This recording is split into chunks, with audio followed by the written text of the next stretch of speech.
melakukan observasi di SMP Negeri 128 Jakarta. Sebelum memulai pada videonya, izinkan kami memperkenalkan diri terlebih dahulu. Saya Zahra Zalia. Saya Siti Septiani. Saya Ahmad Syarifudin. Saya Julianti. Saya Reta Hanifah. Kami akan melakukan observasi wawancara bersama Ibu Murni Ningsi SPD. Pembelajaran yang telah kami pelajari di sekolah yaitu materi Konsep behaviorisme menurut tokoh Ivan Pavlov dan Skinner. Selamat menyaksikan.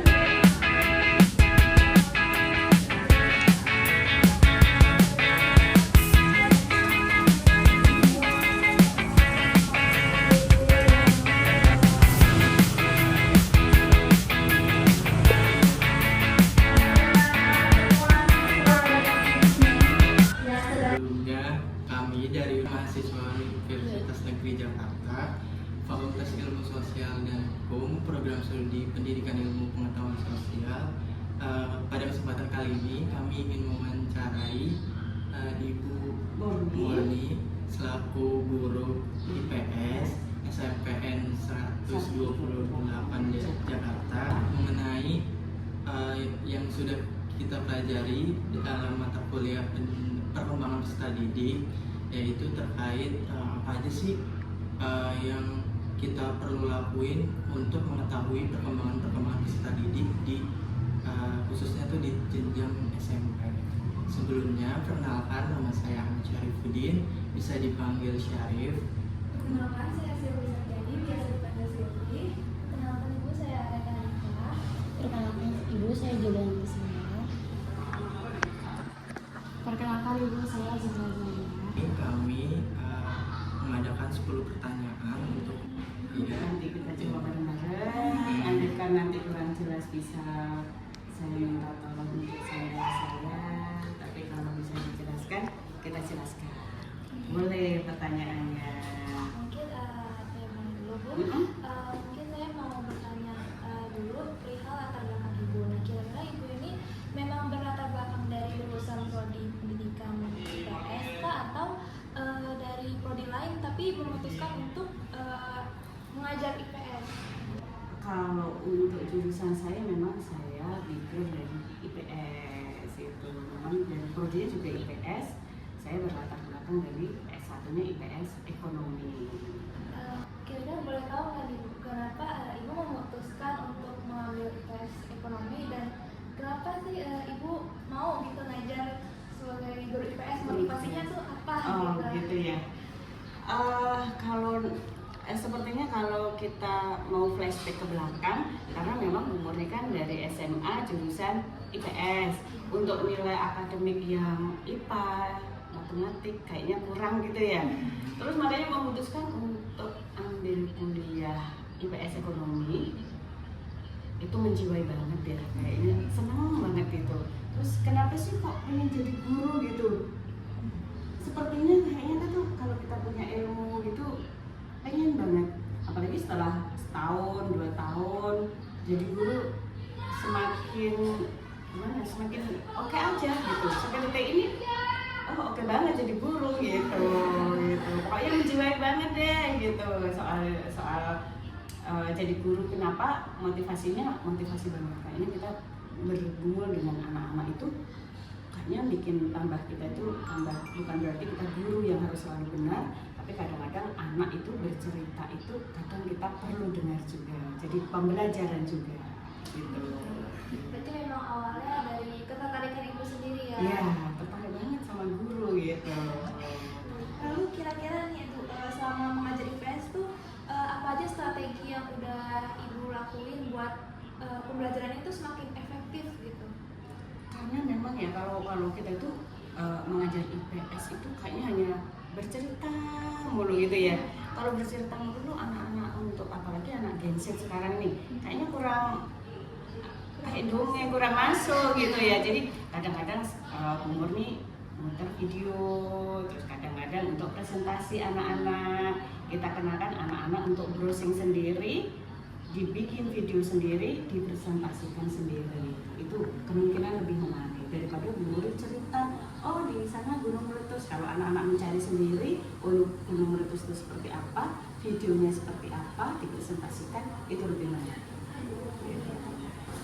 Sebelumnya saya juga mau tanya, Ibu menjadi guru IPS ini kira-kira sudah berapa tahun? Kayaknya lama banget ya. Udah mau pensiun kayaknya ya. Memang sih Bu Murni, karena kan kalau dulu itu Bu Murni itu kan pernah ngambil diplomanya itu TIK. Jadi terus pernah ngambil juga SBK.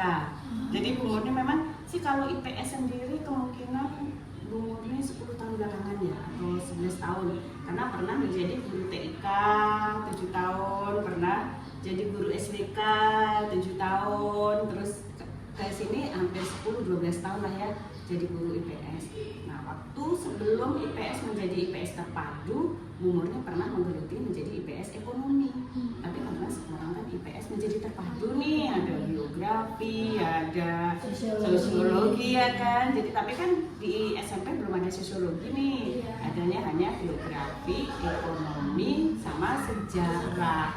Itu aja sih. Jadi semakin ya Bu Murni bagaimana untuk Bu Murni menguasai sejarah dan geografi. Bu Murni satu, banyak membaca. Kedua, mau tidak mau harus banyak belajar dari YouTube. Gitu. Terus tempat-tempat sejarah ya perlulah kita datangi untuk memberikan referensi bahwa nah kemarin Bu Murni habis seperti ini loh, kamu boleh kok eksplor ke sana. Nah contohnya seperti itu. Sebelumnya selama kita perkuliahan itu kan kita dibagi-bagi subbab materi ya Ibu. Nah kebetulan kelompok kami itu mendapat subbab materi yang tentang konsep behaviorisme yang menurut Ivan Pavlov dan Skinner. Sebelumnya Ibu tahu kan? Iya udah familiar familiar. banget belum? Familiar banget belum? Boleh dijelaskan? Kalau misalkan dari Pavlov itu lebih ke arah stimulus respon Ibu, jadi seperti apa yang kita berikan ke anak murid itu direspon gitu. Sedangkan kalau menurut Skinner sendiri itu tuh lebih ke arah punishment dan reward gitu. Lebih ke arah ketika kita itu memberikan misalkan reward, misalnya anak itu dapat nilai tinggi, kita berikan nilai yang bagus, atau misalkan kita berikan hadiah. Sedangkan kalau punishment ketika anaknya itu mungkin tidak mengerjakan tugas, tidak atau terlambat mengurus diberikan seperti kayak punishment gitu supaya jelas. Ini tuh ada yang nyatakan bahwa perkembangan peserta didik itu sangat dipengaruhi oleh lingkungan. Betul. Jadi bagaimana Ibu menjadi guru IPS mengidentifikasi faktor-faktor lingkungan tuh dominan mempengaruhi minat belajar pada siswa, terutama di mata pelajaran IPS. Kalau yang tadi berhubungan tadi ya, kalau seandainya kita ada anak yang tidak mengerjakan tugas, terus kita kasih hukuman nih, kalau Bu Murni nggak setuju. Kurang setuju ya, nggak setuju karena kan anak itu bisa mampu di bidang hafalan sama di bidang lain gitu, mungkin pintar di akademik gitu, tapi kurang di non akademik, tapi suka di non akademik, tapi nggak suka di akademik. Tapi ada anak yang dua-duanya mereka menguasai gitu kan ya. Nah terus kalau seandainya memberikan reward, oke lah, tepuk tangan contohnya ya kan. Ini nak si Didi sudah dapat nilai 90, kalian yang belum dapat nilai KKN, karena kita ada KKN contohnya, yang belum dapat nilai 80 bagaimana caranya? Kalian mesti banyak belajar, lebih ke motivasi sih. Kalau hukuman kayaknya enggak ya. Nanti takutnya anak itu menjadi jerah, menjadi tidak mau berangkat ke sekolah karena ketakutan. Nah itu sih motivasinya bagaimana? Besok kalau kalian itu ke sekolah kayaknya lebih ya, contohnya kayak gitu ya kan ya, motivasinya contohnya seperti itu kan. Jadi menurut Ibu ini apakah faktor emosional atau kecemasan yang sering dialami oleh siswa dalam kelas IPS nih gimana sih Bu, dan bagaimana Ibu memodifikasikan lingkungan kelas biar siswa semua tuh merasa nyaman gitu saat pembelajaran?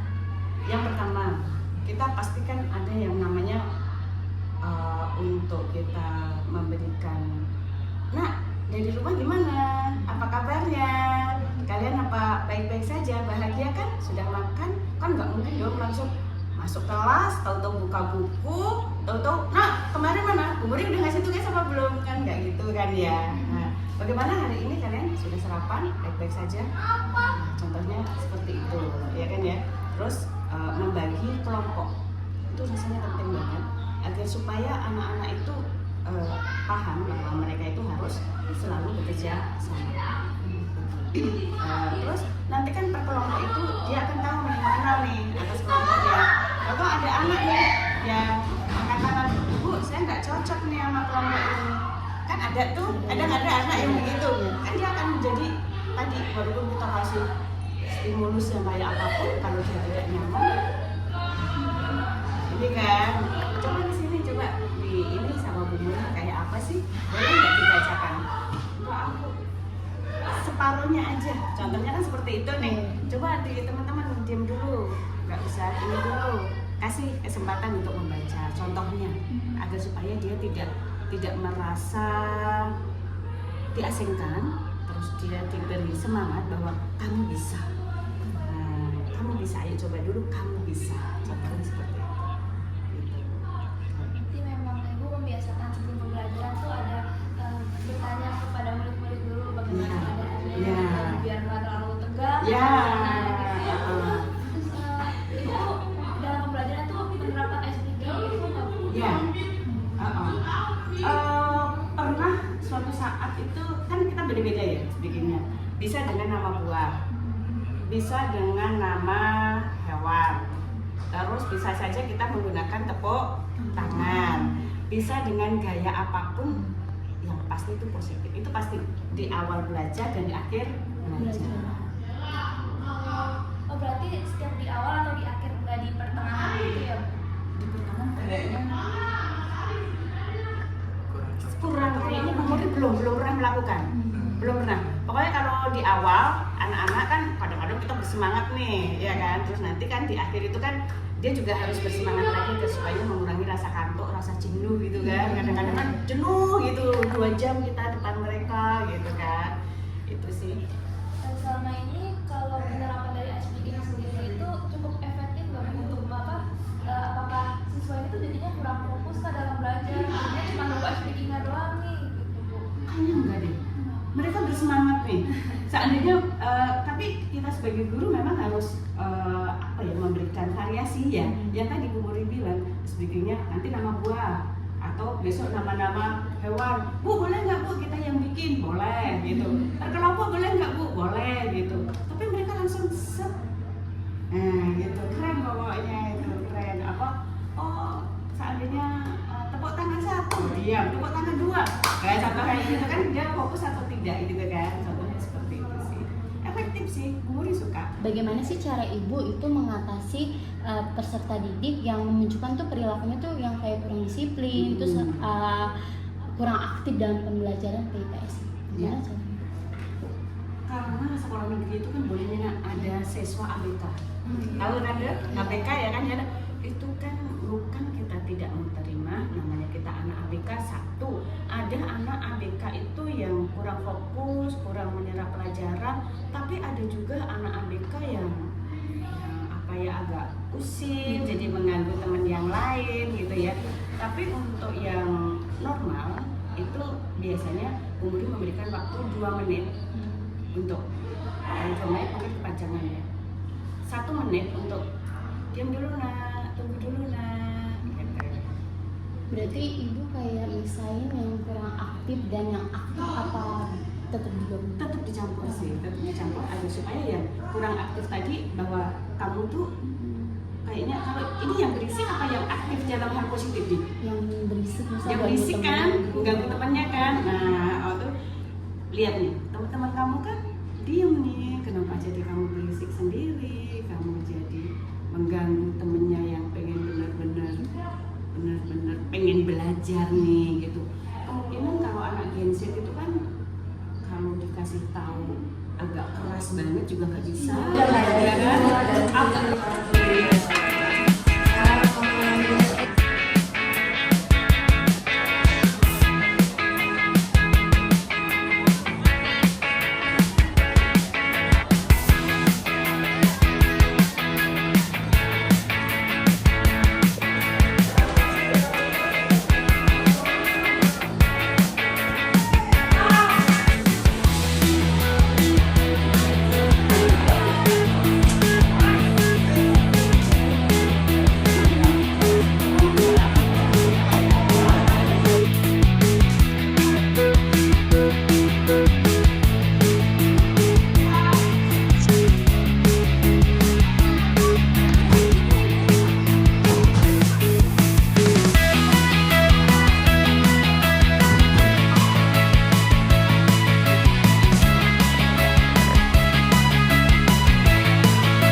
Lumayan lah, lumayan. Bunari. Kenapa jadi favorit? Karena ngajarnya seru. Ngajarnya seru banget. Suka bikin kuis. Iya, bikin kuis. Berarti seru banget nih. Kalian nih ada tugas kayak presentasi gitu nggak? Banyak. Dan menurut kalian presentasi seru atau bikin capek? Lebih seru. Lebih suka presentasi? Iya. Lebih suka presentasi atau kayak dijelasin sama Kita aja presentasi di Presentasi. Jadi kalian tuh cukup tertarik buat melakukan kerja kelompok gitu ya? Iya. Oke, paling dari aku itu aja pertanyaannya. Terima kasih banyak. Sebelumnya perkenalkan kita ini dari Hai kalian, selama di sekolah kalian ini kelas berapa? Kelas 7. Kelas 7 berarti beda ya sama gitu ya? Beda. Tapi ada gak guru pendidikan IPS yang seru? Ada. Siapa? Bu Murni. Berarti cinta Bu Murni ya? Mati. Cinta mati. Kenapa tuh? Kenapa sampai sekarang sih orangnya? Bawaannya enak ya. Dalam pembelajaran biasanya Bu Murni itu misalkan kayak menjelaskan terus kah atau ada presentasi kah? Lebih sering ngejelasin ya. Lebih sering ngejelasin.